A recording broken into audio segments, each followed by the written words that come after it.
Assalamualaikum warahmatullahi wabarakatuh. Allahumma salli ala sayyidina Muhammadin al-fatih lima ulik wal khatimi lima sabaq. Nasiril haq bil haq wal hadi ila suratikal mustaqim wa ala alihi haqq qadrihi wa miqdarihil azim. Amma ba'du. Musyahidina al-kiram, kebetulan di rumah pengacara Abu Nawas Official nih, di studio kita nih, saya kehadiran salah satu seorang yang ini akan menjadi salah satu klien kita, di mana seorang bapak yang demikian ingin mempersembahkan yang terbaik untuk anaknya, menyekolahkan anaknya setinggi mungkin. Bahkan bapak ini bermaksud menyekolahkan anaknya di IPDN. Ya. Kalau dulu STPDN, STPDN kalau dulu, kalau sekarang IPDN. Nah, yang terjadi apa? Bapak ini dimintai sejumlah uang sebesar 500 juta rupiah. Dan apa yang terjadi? Ternyata tidak lolos. Bagaimana ceritanya? هل لك سر عند الله بينك أنت وبين الله. Nah, ceritanya begini sahabat-sahabat. Jadi siapa ya? Jadi orang tua yang tidak ingin mempersembahkan pendidikan yang terbaik untuk anaknya. Tapi beberapa minggu yang lalu kan saya sudah bahas begitu luar biasanya di negeri ini korupsi yang tidak henti-hentinya, maklar kasus. Nah, ini maklar pendidikan, dan yang sangat membuat saya terenyuh, ini seorang ASN yang minta sampai 500 juta, bayangkan, subhanallah. Untuk itu mari kita sapa bersama seperti apa kronologinya dan seperti apa bapak ini hingga menyerahkan uang 500 juta. Kita sapa bersama di studio kita. Assalamualaikum warahmatullahi wabarakatuh. Waalaikumsalam warahmatullahi wabarakatuh. Alhamdulillah, dengan Pak siapa ini? Pak Warsun. Pak Warsun, alhamdulillah. Pak Warsun, gimana ceritanya? Putra apa putri ini? Putri. Oh, putri ini.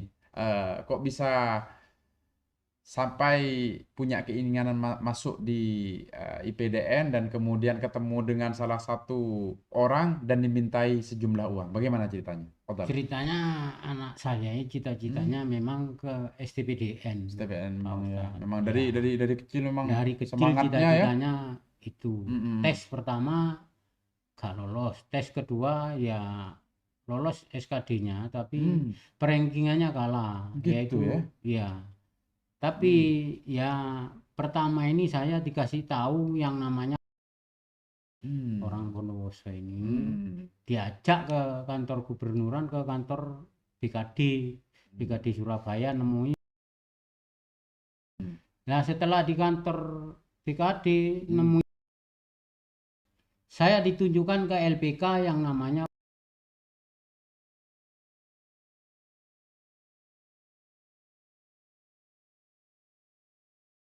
Nah, itu.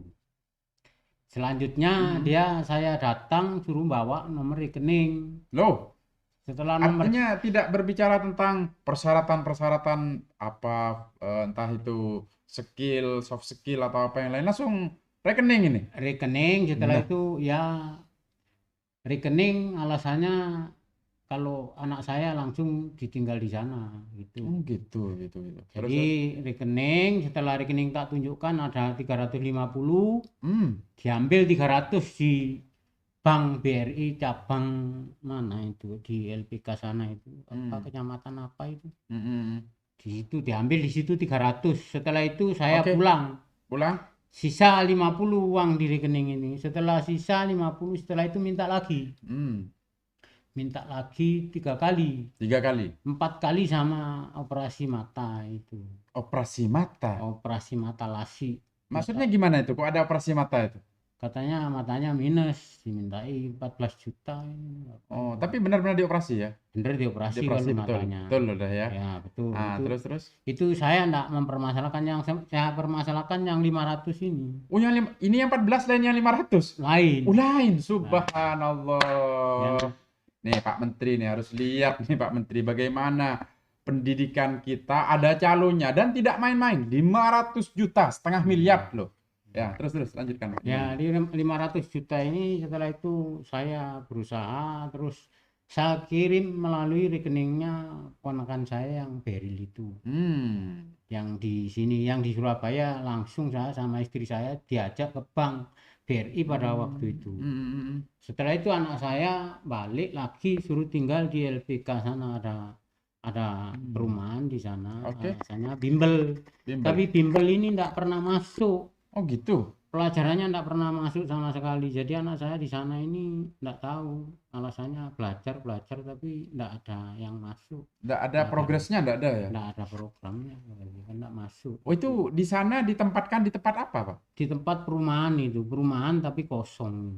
Itu milik pemerintah atau milik siapa? Milik pribadi. Loh gitu. Iya. Artinya bukan lembaga resmi ya? Bukan lembaga resmi. Oke. DPR. And then terus Terus ya setelah itu dijanjikan bahwa anak saya masuk. masuk. Ya setelah tes anak saya karena kalah rankingan akhirnya nunggu afirmasi katanya. Afirmasi, yes. Nah, Terus Afirmasi ini padahal afirmasi setelah itu diumumkan 8 Agustus ini dari rektor IPDN sudah ditandatangani 53 orang yang lolos ya? yang lolos afirmasi, ternyata anak saya enggak ada. Nggak lolos. Nah, ketika mendengar pengumuman bahwasanya putri panjenengan tidak lolos, apa upaya sampean? Upaya saya tanya, suruh tunggu sampai bulan Desember. Itu bulan apa? Mohon maaf. Bulan Agustus. Agustus, September, Oktober, November sampai Desember suruh nunggu. Ya. Nah, terus Katanya Desember ini ada afirmasi dari Papua Barat, mau diikutkan Papua Barat alasannya. Tapi saya sudah tidak percaya, uang saya minta. Akhirnya. Tapi Oke. maksa. Maksa. Ternyata maksa. Kemarin sempat datang ke rumah orangnya ini untuk anak saya diikutkan yang gelombang tahun depan ini. Saya sudah tidak percaya. Hanya itu. Terus yaitu uang itu saya tarik ya dicicil. Diminta sama penjenengan.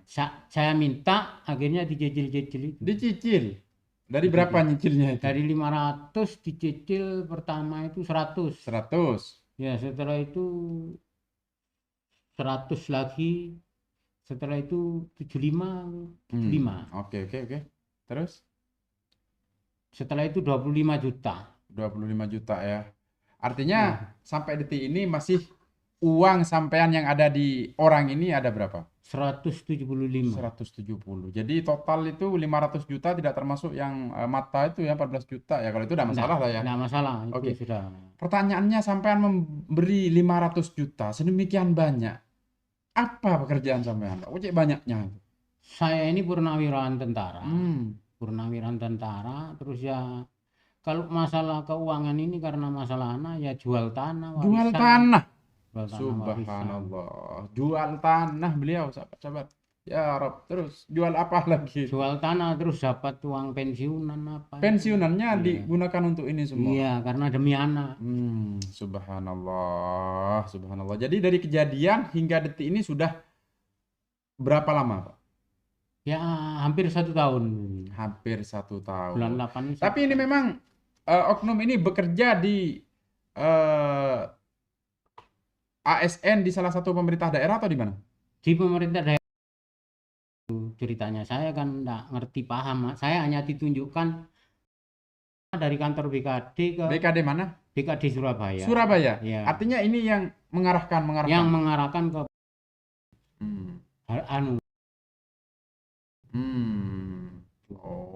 bimbel di sana gitu. Jadi yang dicicil-cicil ini dia transfer gitu. Transfer. Pakai rekeningnya dia. Pakai rekeningnya Beril saya. Enggak, maksudnya Bapak itu pakai rekeningnya dia sendiri. Iya. Oknum ini. Iya. Nah, ini apalagi orang Madura. Orang yang Madura ini harus kompeten. Bengok pote mata. Bete beng pote tolang. Karena saya juga Madura, Pak. Kan gitu. Saya juga Madura. Artinya yang dimaksud bengok pote mata, bete beng pote tolang itu ya harus konsisten. Nah, kalau memang menjanjikan korek kepada Bapak, sudah belikan korek. Kalau toh dia mau jadi calo. Kan ya. Tapi kalau seumpama yang sampean dijanjikan korek ternyata ada dapat apa-apa, bukan calo itu namanya. Ya bisa terjemahkan sendiri ya. Intinya itu, sahabat-sahabat. Jadi ini potret apa namanya di masih ada di daerah kita, di mana seorang orang tua yang ingin pendidikan terbaik untuk anaknya sampai menjual tanah, sampai pensiunannya dihabiskan 500 juta, tidak tanggung-tanggung. Ini besar sekali ini. Ternyata uang itu nonsen, tidak tahu seperti apa. Dan apa harapan Bapak dengan Harapan ini? saya intinya ya uang dikembalikan gitu aja. Uang dikembalikan secara utuh gitu ya. Secara utuh. Oke. gitu aja. Dan perlu diketahui sahabat-sahabat, setelah ini Pak Warsun ini tadi sudah konsul sama saya, akan menggunakan jasa kami, yaitu law firm kami, yaitu Abu Nawas International Law Firm. Akan menggunakan law firm kami untuk melakukan upaya-upaya persuasif dan jika perlu melakukan upaya-upaya hukum. Tapi kita berharap masih, karena kita orang Indonesia ya Pak ya, Siap. orang Indonesia, di mana seperti kemarin ada kasus viral tuh, Uya-Kuya itu membawa seorang dari luar negeri itu ke sini, saking kasihannya kan begitu. Iya. Masa ini sesama Jawa Timur, masa ia mau tega menyakiti hatinya? Ini lo udah main-main, jual sawah dan juga jual dan menghabiskan uang pensiunnya untuk pendidikan terbaik untuk anak-anaknya. Padahal anak-anaknya sudah bermimpi ya Pak ya. Ya, Artinya, sudah suruh persiapan 5 kali. loh, Persiapan berangkat ke Jatinangor itu sudah 5 loh. kali. Artinya sudah tahu tidak lolos ini. Sudah tahu enggak lolos tapi disuruh persiapan. Subhanallah, ini yang keren. Udah tahu tidak lolos disuruh persiapan. Duit habis 500 juta. Gimana ini? Nantinya kita akan tracking, kita akan cari ini ASN, kemudian saya minta nomor NIP-nya nanti, dan tenang aja. Oknum-oknum yang saya blur ya, kebetulan namanya saya blur di sesi kedua nanti. Kalau tidak ada upaya persuasif atau upaya-upaya menyelesaikan dengan Bapak Warsun ini, maka tenang aja. Yang disebutkan Pak Warsun, nama-namanya yang sudah saya kantongi ini, Anda akan viral di Indonesia, tenang aja. Akan jadi terkenal, tenang aja. Jadi begitu Pak Warsun ya. Ya. Jadi intinya tetap kita ikhtiar, ini merupakan bagian ikhtiar kita untuk bagaimana orang ini mengembalikan hak kita. Siap. Iya, andai saja panjenengan itu haknya orang, ya udahlah. Tapi ini hak kita kan gitu. Siap. Uang beliau. Jadi sangat wajar, bahkan wajib lah Bapak Warsun ini memperjuangkan, karena ini merupakan haknya beliau dan juga beliau punya keluarga, punya istri, punya anak-anak yang harus ditanggung oleh beliau kan begitu Pak. Siap. Maka dari itu siapapun yang melihat video ini, ayo kita doakan bersama semoga Indonesia ini ke depan tidak ada lagi yang model-model seperti ini, dan kita berharap seperti yang disampaikan oleh Pak Mahfud MD, bahwasanya Indonesia itu bisa mencapai kejayaan andai saja tidak ada yang namanya koruptor, tidak ada Markus, mafia-mafia kasus, apalagi ini ada yang namanya mafia-mafia pendidikan. Demikian sahabat-sahabat, jazakumullah, terima kasih Pak Warsun. Jadi panjenengan akan nanti tinggal tekan surat kuasa ya. Siap. Kemudian kita akan melakukan upaya persuasif, kalau perlu upaya hukum kan begitu.